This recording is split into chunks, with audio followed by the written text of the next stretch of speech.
So a couple of months ago, I did a tutorial on doing dynamic steam on a moving coffee cup. And a couple of people asked if I could do a simplified approach using just the tools inside of Fusion. So that's what we're going to do here today. So we're going to take a look at doing the exact same effect, but we're only going to use the tools inside of Fusion, and we're going to use a 2D tracker instead of a 3D object track for the tracking. So that's going to give us a few problems, but they're easy enough to fix. So let's take a look here. So the first thing we're going to need to do is track the cup. So we run into a few problems here if we're not using a 3D object track, and that is that the cup turns and then it twists. So the 2D tracker is not going to get us the whole way there. It's only going to get us part of the way there, which brings a few problems, but that's easy enough to fix. So first, let's track the shot. So I'm going to add in a tracker, and we'll connect our media into the tracker and bring the tracker to the viewer. We can try the IntelliTrack, but I don't think it'll work for this, but we'll try it. So I'm going to put that right on that orange dot. The reason I'm choosing that orange dot is because it's the only one that stays clearly on the cup with the twists and turns. Let's just track it forward and see what happens. I can see it already jumping all over the place. Yeah, it just jumped all over the place. So let's go back to the beginning. I'm going to add a point tracker, and I'm going to delete the IntelliTracker. And let's come over to that orange dot. And I'm going to shrink down the pattern size so it's just that orange dot. I'm going to leave the bounding box larger because I want it, with the move, I want to have enough room to make sure that that pattern can be found. And then let's change a couple settings like the adaptive mode because it does change a little bit. And let's change that to every frame. And then let's see how that tracks. Okay, that was pretty quick. Let's see. Yeah, that looks great. Okay, so now we have a nice little track for most of the movement of the cup. Okay, let's put that off to the side. The way that we're going to approach this is that we're going to use a noise pattern, and we're going to use that noise pattern with the tracking information to follow the cup to emit the steam. What we'll need to do is let's add in a noise pattern. So just to add in a fast noise, and then we're going to need a roto shape for just the top of the cup. Before I add the pattern, let's go over to center, right click, connect to tracker 1, point to path position. Once I do that, you can see the center pushes right to the center of that. And now I'm going to draw my shape now that that animation's on it. So this doesn't have to be super detailed, but we do want it to go below the cup so it really looks like the steam is coming up through the cup. That means we're going to have to do a roto shape later, but that's okay. Okay, and then now we'll just go through. Okay, and as it turns, so now we're going to have to keyframe this on top of the animation. So right here, we'll put a keyframe. So you can just click the animation, and then we're just going to have to keyframe the shape. So I'm going to grab all the keys, and we'll move it over. And then you can use the keyboard shortcut T. Holding that, we can turn it, and we'll just go through and kind of get it to line up.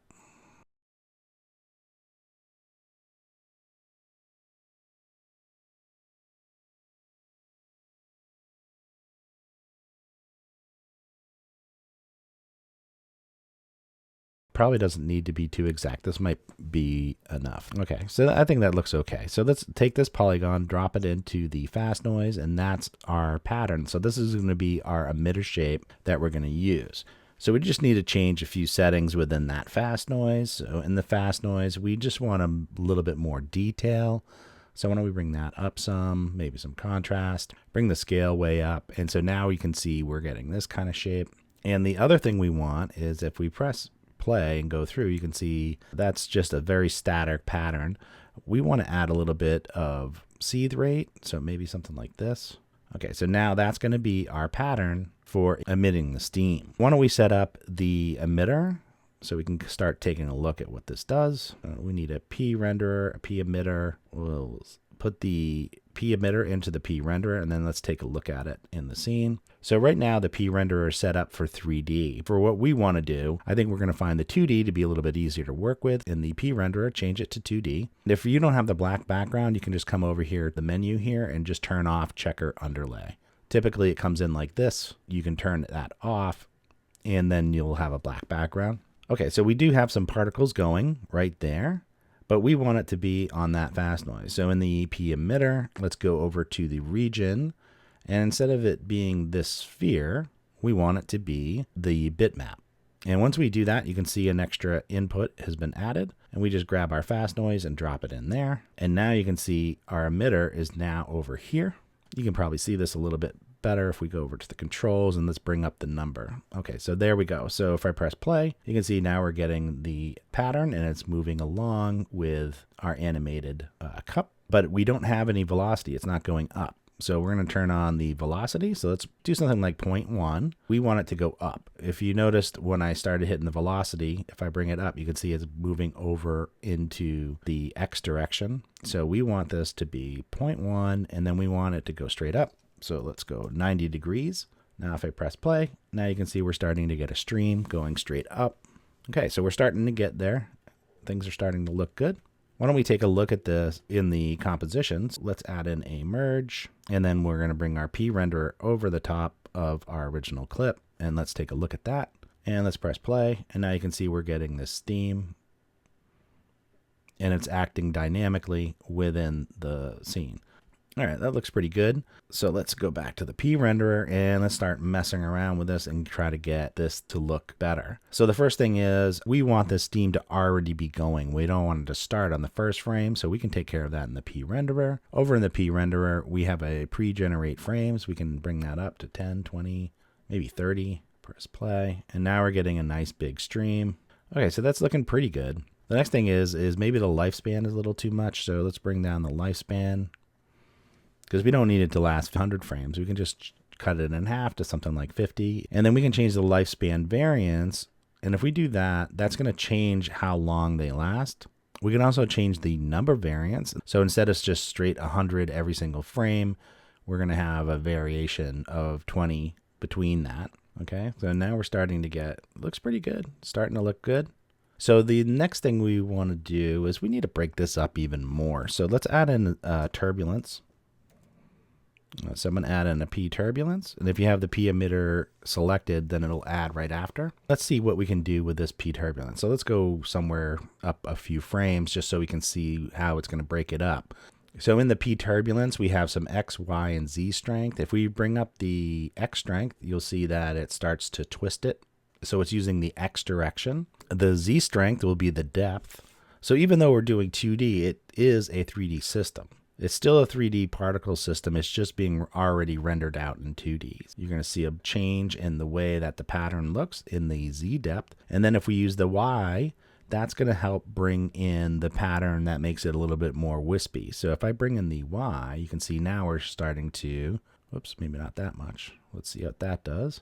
Okay, so now we're getting a really nice pattern, starting to look pretty good. Another thing we can do to make it more like steam is in the P renderer, we have a bunch of options in here that are just for the 2D output mode, and one is blur, and that really helps. So if we bring this up, you can see it's blurring out the steam. So we can bring that to something like 8.9, press play, and you can kind of see it. Maybe we need a little bit more particles. So let's go over to the emitter, bring that up to something like 400. There we go. Now you can really see it. Okay, so now we're starting to get a pretty good steam, although it still needs to be broken up even more because it's kind of smoky, a little bit more smoky. There's a couple different things. We could use position variance. I want to bring that up. That's going to change the position, bring it up to something like 0.2. Then we also have temporal distribution. Why don't we do randomly? There we go. That did a bunch. Let's see what that looks like. Okay. It's looking pretty good, although I still feel like we need a little bit more. Let's go into the renderer and let's bring this up a little bit. Okay, so that's looking pretty good. Let's see if there's other things that we can do. If we go over to the P emitter, let's go over to the style in the P emitter and see if we can add some things in here. So we have a bunch of different styles that we could use. We have points right now, which I think is going to be good. The subpixel rendering definitely can help. Let's turn that on. Let's see if that helps smooth it out. Some other things that we can do to change it is both in the turbulence and the emitter, we have some seeds. So we could hit maybe reseed. That's changing the pattern. And the turbulence, let's do that. Oh, there we go. And so we can keep on changing these patterns to get a decent look. So that's looking pretty good. Let's just see how this looks in the composition. So I'm going to go to here, press play. And now you can see we have this nice steam. And that looks pretty good. I think you can spend a lot more time with playing with the look of it. Finish this off before we get too carried away. You can see the steam in front of the cup. Unlike the 3D option where we had a 3D object track that we could use in a mask, we'll have to add a mask in ourselves. And we can do that right here at the merge level. So let's add in a polygon. And in the polygon, we'll do just like we did before. Let's right click on the center, position, and then add our shape. So we just want something to block the front of the cup. Something like that. And let's smooth out these. Shift S. Okay, and let's play it through and see. Okay, so that's good. And so we'll have to do the same thing. We'll have to take this, move it around.